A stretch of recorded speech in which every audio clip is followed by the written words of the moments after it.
రాజకీయ నాయకుడికి ఉండాల్సిన అసలైన లక్షణం వచ్చిన అవకాశాన్ని సరిగ్గా వినియోగించుకోవడం. జనసేనాని పవన్ కళ్యాణ్ ఆ అవకాశాన్ని సరిగ్గా కాదు, ఇంకా ఎక్కువే ఉపయోగించుకుని రాజకీయాల్లో తన ముద్ర వేయడానికి ప్రయత్నిస్తున్నారు.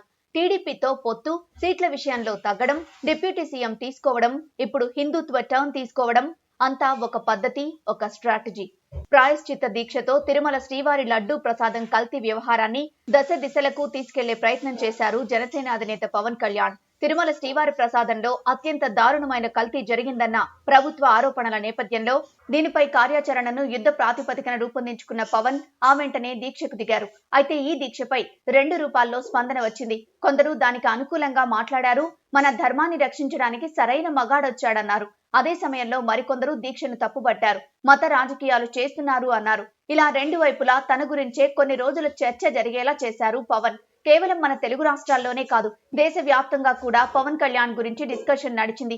ఒక యోగి, ఒక పవన్ కళ్యాణ్ అంటూ నార్త్ లో ఎలివేషన్స్ వేశారు. అలానే సెక్యులర్ బ్యాచ్ తిట్టడం, ట్రోల్ చేయడం మొదలు పెట్టారు. ఏదేమైనా దేశంలో పవన్ కళ్యాణ్ పేరు ఓ 4 రోజులు మారుమోగిపోయింది. అయితే ఇదంతా పవన్ కళ్యాణ్ స్ట్రాటజీ అని అతి కొద్ది మందికే తెలుసు.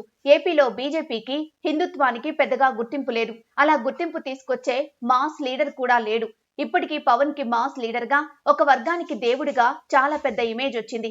ఇక దీనికి హిందుత్వ ఎజెండా తోడైతే తెలుగు రాష్ట్రాల్లో ఒక వైఎస్ఆర్, ఒక చంద్రబాబు, ఒక కేసీఆర్, ఒక జగన్ లా పవన్ కూడా పెద్ద లీడర్ గా ఎదుగుతారు. అందుకే వచ్చిన అవకాశాన్ని అస్సలు విడవలేదు సేనాని. రాజకీయాలు ఆయనకేం తెలుసు అనుకున్నోళ్లంతా పవన్ కళ్యాణ్ చూసి ముక్కున వేలేసుకుంటున్నారు. ఈ దెబ్బకు అటు కాపు సామాజిక వర్గానికి ప్రాధాన్యం, ఇటు బీజేపీకి గుర్తింపు ఒకేసారి తెచ్చిపెడుతున్నారు పవన్. మొత్తం మీద తిరుమల లడ్డు వ్యవహారంలో పవన్ కళ్యాణ్ గ్రాఫ్ అయితే చాలానే పెరిగింది. ఇంకా 4 సంవత్సరాల 9 నెలల టైం ఉంది కాబట్టి ఈ లోపు పవన్ దేశ రాజకీయాల్లో కీలకమైన ఆశ్చర్యపోనక్కర్లేదు.